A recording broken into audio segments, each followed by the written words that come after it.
Welcome to my world. I'm Jas Takhar, and I want you to come follow me on my journey as I document the ups and downs of running a business. I've been in sales and service for over 25 years. See, my cup's full now. It's my time to give back to you. The conversations I'm having with guys and gals in the industries of real estate, entrepreneurship, and leadership. Make sure to subscribe, like, comment, and all you have to do now is sit back, relax, and come into my world. Hey, it's the Jas Takhar podcast with your host, Jas Takhar, and your girl, Laura Stewart. How you doing, Laura? Jas, it's good to see your face. Why, thank you. Thank you. I'm very excited. I know you are. You went to university. You have your degree. If you guys haven't seen Laura's latest post on her Facebook and the Instagrams, go check it out. She talks about the ups and downs of getting that degree. I make mention of this because I did not go to school after high school. I'm excited because we have a professor joining us. This is as close as Jas has gotten to a professor in his whole life. Yes, that is true. It's Mr. Jonah Berger. How are you doing today? Great. Thanks so much for having me. Appreciate you joining us, Jonah. Just kudos and a huge congratulations on all the success. I mean, New York Times bestseller, books, The Catalyst, How to Change Anyone's Mind, Contagious, What Things Catch On. And we're not talking about, obviously, the pandemic. We're talking about word of mouth, referrals, and how to generate more referrals, and also the invisible influence, the hidden forces that shape behavior. I'm very excited to talk about really the second book that I have on my list here right now. I'm not sure in which order you wrote them, but the book, Why Things Catch On. I mean, word of mouth generates more than twice the sales of paid advertising. I'm very proud to say that our organization, myself, Laura, my business partner, CMOS, we're in the real estate industry, Jonah, and I'm going to say approximately 86% of our business in 2020, this year alone, came from repeat and referral. We want to get better. Like, I want to get to a place where it's 100%. Can you talk about what made you write about word of mouth marketing? Yeah, I mean, the book is about word of mouth marketing, but it's also just about word of mouth in general. I wrote the book a couple of years ago based on some research that we had done in the space. I think a lot of companies and organizations and individuals go, man, I don't have a lot of money to spend on paid advertising. I don't have a lot of money to spend on paid media. But how can I get my stuff to catch on, whether it's a product or a service or an idea? And we often think that that's luck. That it's random, it's luck, it's chance. You kind of have to get lucky. We see videos go viral on the internet and content gets shared online and off, and we go, "Wow, wouldn't it be great if that happened?" But it's got to be luck. And we started looking at some data. We started analyzing, what articles make the most emailed list of the biggest newspaper in the United States. We looked at tens of thousands of brands to understand which brands get talked about more and why. And we've looked at hundreds of thousands of pieces of online content. We've looked at millions of purchases across the United States and around the world. Again and again, we see it's not random. It's not luck. It's not chance. There's really a science behind why people talk about some things rather than others. And so, I'd been doing a bunch of research in this space and published sort of, half dozen and then eventually a dozen sort of papers in the space, was reviewing other work in the space. And I realized, man, there's a lot of work out there about word of mouth matters. There's less work about how to get it. And so that was really the sort of impetus for the book, really sort of bringing together all the academic research on why people talk, why they share, and what we can do, whether we are a manager in a large company, whether we're an entrepreneur with a small business, what we can do to get people to talk about and share our stuff and use that to get our stuff to catch on. So, Jonah, I know right now what's going on in the world, people are lacking trust with pretty much everything. There's lack of trust in government, lack of trust in social media, lack of trust in the news. For businesses, would you just recommend like word of mouth, like go all in on word of mouth? How do they overcome this sort of lack of trust that we're seeing? You know, what's so interesting about doing research on behavioral science is some things change, but some things don't change, right? So yes, there's less trust in things than ever before, but trust has always been important. You know, when you think about marketing communications, you think about both reach and impact, right? And traditional advertising is good at reach, but it's not so good at impact. Given you reach someone, how much impact does what your message have on that person? What's great about word of mouth is it has a lot of impact, right? We don't trust people we see on television. We don't trust, digital quote unquote influencers who have a big audience. We trust our friends. We trust our colleagues. We trust people that we know and have a personal relationship with because we know that they have our best interests at heart, right? They're not going to lie to us. They're not going to tell us stuff that's not true. And they're going to tell us stuff they think we'll find interesting. And so because of that, we're much more likely to not only listen to what they have to say, but trust what they have to say. And so, when I wrote the book, word of mouth was important. I think it's become equally, if not even more important today. And I think the challenge for companies is not the fact that word of mouth matters. The challenge is how to get it, right? We know that word of mouth is impactful. We know, just like you guys said, most of your business comes in through referrals. I think the question is really how to get more of those referrals, how to generate more of that word of mouth. Well, you're either someone that can read minds or you have my list of questions or Laura's questions. How does an individual, a salesperson that's listening right now, or a business of 1,000 salespeople, how do they get more referrals? Like, what are some tactics that they can take advantage of and learn right now to implement going into the new year? Yeah. So in the book, I talk about 6 key drivers of word of mouth. And to make it easier, I put them in a framework. It's called the STEPS framework. That starts with an S, which is social currency, T for triggers, E for emotion, P for public, the second P for practical value, and the last S is for stories. And each of those is a psychological driver of why people talk and why they share. It's not about certain industries versus other industries. It's not about expensive stuff versus cheap things. It's not even about B2B versus about B2C. It's about why we talk and why we share, the psychology of human communication, right? Think about, people ask what you did this weekend. We tell some stories and not others. We focus on some information and not others. Why? And so I'll give you one example and then, happy to talk about a couple more depending on what we have time for. But let's dive into social currency for a second, right? That first S in the framework. The simple idea there is the better something makes people look, the more likely they'll be to talk about and share it. And so I start that chapter by telling a story of actually a restaurant in New York City. It's a hot dog restaurant. You go into this restaurant post-COVID, obviously. It's probably not open at the moment, but you go into this restaurant. It's sort of, you walk down a flight of stairs. It's in sort of a hip neighborhood in New York City. There's a big hot dog shaped sign out in front with the words written on it, will look like mustard. Walk down the stairs, you walk into sort of cool hot dog place. They have 25 different hot dogs, everything from a good morning hot dog with bacon, eggs, and cheese, hot dog with green onion and pineapple, traditional New York style water dog with ketchup and mustard. You finish eating your hot dog when you notice something unusual in the room. It's a phone booth actually in the corner of the room. Just for fun, you walk over, you stick your finger in the number 3, and you go around in a circle, right? Just for fun. You hold the receiver up to your ear. That phone will actually ring. It'll go ring, ring, and then someone on the other end of the line will ask you if you have a reservation. Now, if you're like me, the first time I had this story, I said a reservation. I'm in a phone booth inside of a hot dog restaurant that I possibly have a reservation for.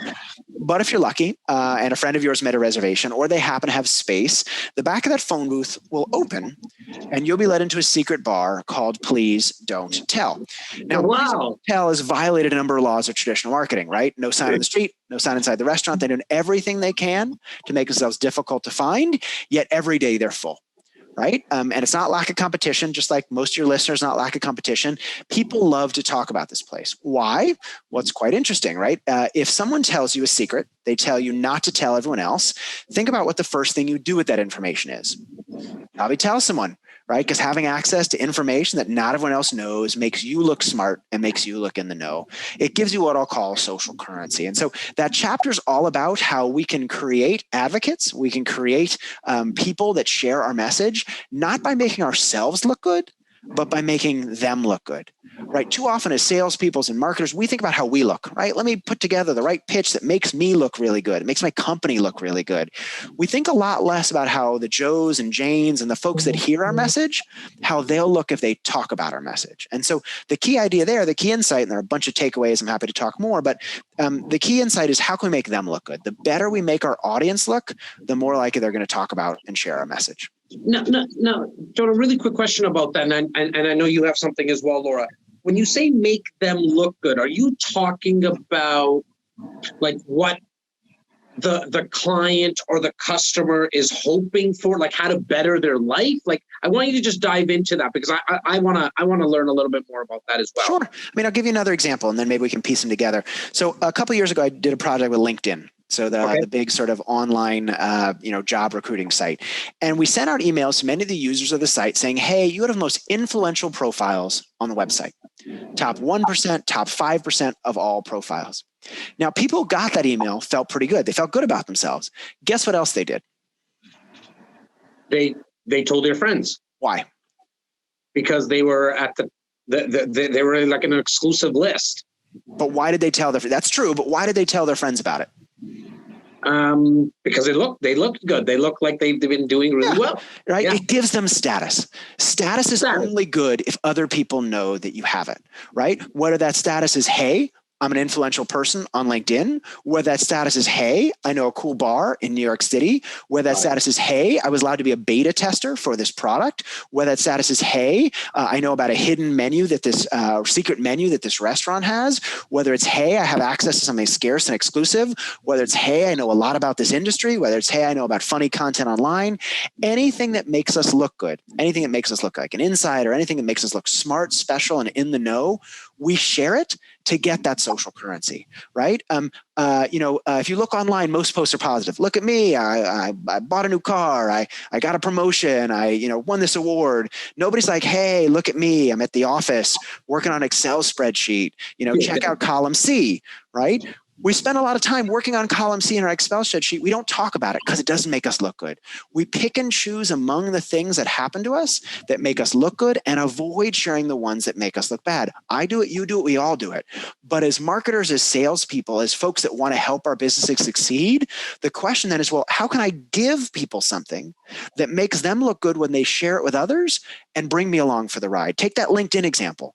Right? People don't care about LinkedIn. They don't want to advertise for LinkedIn, but when they say I'm influential, they have to say I'm influential on LinkedIn. And in so doing that, LinkedIn's part of the conversation. And so that's the key idea, making them look good, but doing it in a way that brings you along for the ride. Now, Jonah, you'll have to forgive me if I got this wrong. When I was watching some videos on you, I think you were doing a presentation and you kind of mentioned that we need to focus on the message and not the messenger. Did I get that right or did I flip those? You did. So what did you mean by that? Because a lot of what we do here, we push a lot of content. We're real estate agents. And we always say focus more on like the end user, like what is valuable to them. So I'm interested to know what you kind of meant by this. Yeah, and sorry, I don't think those two are in contrast, right? So I think what you're saying is, hey, when I'm creating content, think about the audience for that content. Think about the target segment. Think about my value proposition and how does this content add value to them, right? I want to be customer focused. I'm not saying not be that way. What I am saying is some people have this notion that certain people are more influential than others, right? If I could just get the right person to talk about my business, it would take off, right? If I could just get, Kim Kardashian to tweet about me, my business would be hugely successful and that would be all I would need to do. And that's not actually right. Right? Those folks, that's very true. We've had those experiences ourselves. Yeah. Like we've had some amazing, like we've always thought, sorry to cut you off, Jonah, but, and please don't forget your thought, but we've always said, okay, when we get this guest, our podcast is going to go to the next stage. When we get this client, and it's never that, it's almost like an accumulation of everything is what has made us successful, not the one guest, one client, one customer. Yeah, because people often need multiple doses of something, right? We often need to hear about something from multiple times from multiple people before we take action. But what that means is that just because someone has big reach doesn't mean they have much impact, as we talked about on the person reached. And so that's what I mean, the message rather than the messenger, right? It's not about saying, okay, if I could just get this one person to talk about me. It's about, hey, how can I design a message that lots of people whether they have 10 friends or 10,000, are going to want to share. Right? Because people often need to hear from multiple others before they do something. And so having a message that people want to share or be more likely to share is going to have a bigger impact. I think you can think about it in terms of jokes, right? Like we all have friends that are funny, and we know that friend is the funny friend. And when they tell a joke, everybody laughs. But we also know there are jokes that are so funny that regardless of who tells it, people laugh. Because the way the joke is engineered, the punchline, the way it's set up, the content itself, the message is really impactful. And that's the main idea here, right? It's not about who delivers the word of mouth. It's also about what that word of mouth is and how we design the product or service or content marketing, in the case that you mentioned, how we design it to generate word of mouth from lots of people. See, Laura, I told you, like, it's not the fact that it's you telling the joke. It's the fact that the joke that you took from the internet was not very funny. Yeah, it's not that you're too jazzy.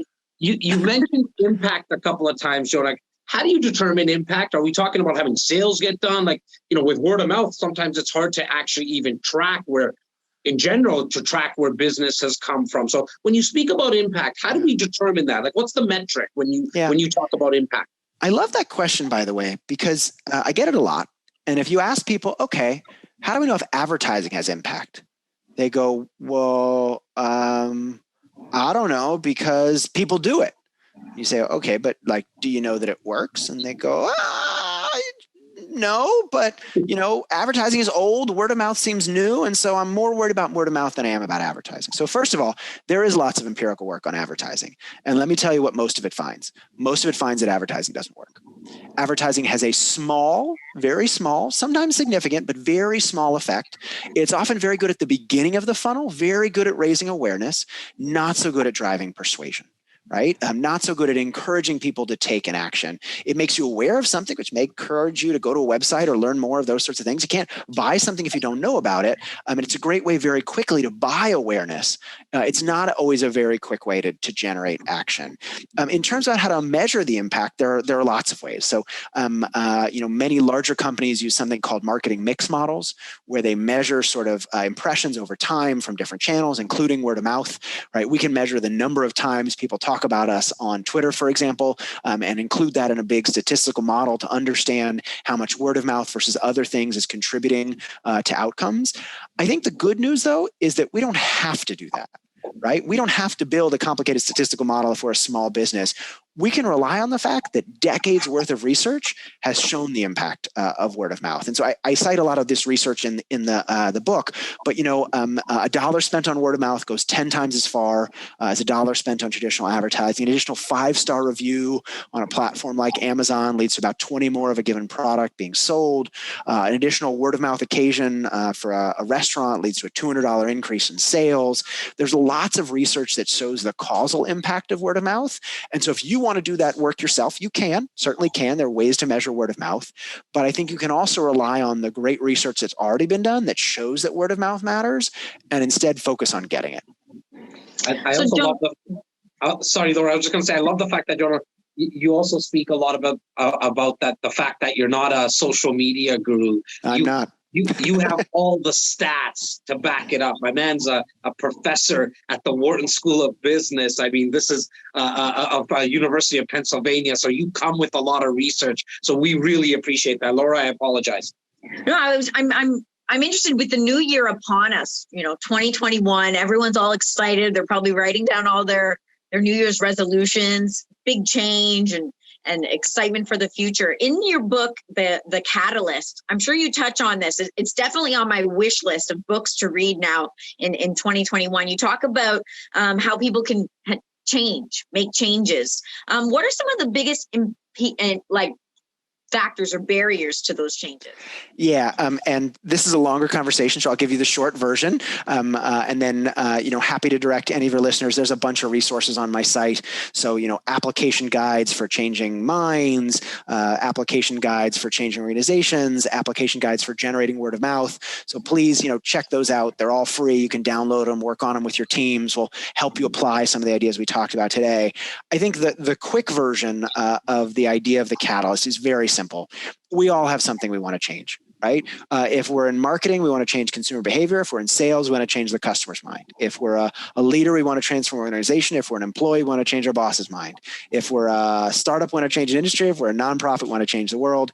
But change is hard, right? We push and we pressure and we cajole, and often nothing happens. And so the question is, could there be a better way? Right? Could there be a better way to change minds and an insight action? And it turns out there's an important shift, right? Often when we try to change minds, we do some version of pushing. We think if we add more facts, more reasons, if we make one more phone call, give one more PowerPoint presentation, people will come around, right? If we just push them a little bit harder, they'll go. And it's clear why we think that. If there's a chair in the middle of a room and we want the chair to move, pushing that chair is a great way to get it to go. When we apply that idea to people, though, there's one problem. Not only are people not chairs, but when we push people, they dig their heels in, right? They push back. They think about all the reasons why what we're suggesting is a bad idea. And so rather than pushing, we need to do something else. It turns out a great analogy comes from chemistry. In chemistry, there's a special set of substances that makes change happen faster and easier. They don't do it by adding more temperature or more pressure or pushing harder. They do it by removing the barrier to change, and they are called catalysts. Right? When we talk about catalysts in the social world, we often talk about a change agent, but catalysts actually have a very specific meaning. They don't create change by saying, what could I do to get someone to change? They create change by figuring out what the barriers or the obstacles to change are, and they figure out how to remove them. And so that's what the book is all about. It talks about these common barriers that come up again and again, whether you're a salesperson or a parent or an employee or a boss, whatever it might be, these common psychological barriers that often come up when we try to change minds and drive action, and some steps and strategies that we can do to mitigate those barriers. Because at the end, think about if you're in a car, right? You're in a car, you're parked on a hill, you want your car to go, stick your key in the ignition, you turn your key, you step on the gas. If the car doesn't go, often we think we need more gas. We rarely go, oh, maybe I just need to depress the parking brake. Right? But that's my God, I've been trying to change my husband for years. So yeah, there are all these parking brakes. It was not his fault, Laura. Yeah, and so that's what we have to do, right? We have to get better at finding the parking brakes. We have to get better at figuring out what those barriers are so we can mitigate them. Yeah. The late, great Nipsey Hussle sold his mixtapes based on your fundamentals, some of your fundamentals, for $100. I have to ask, what does it mean when you see cultural icons implement some of your strategies?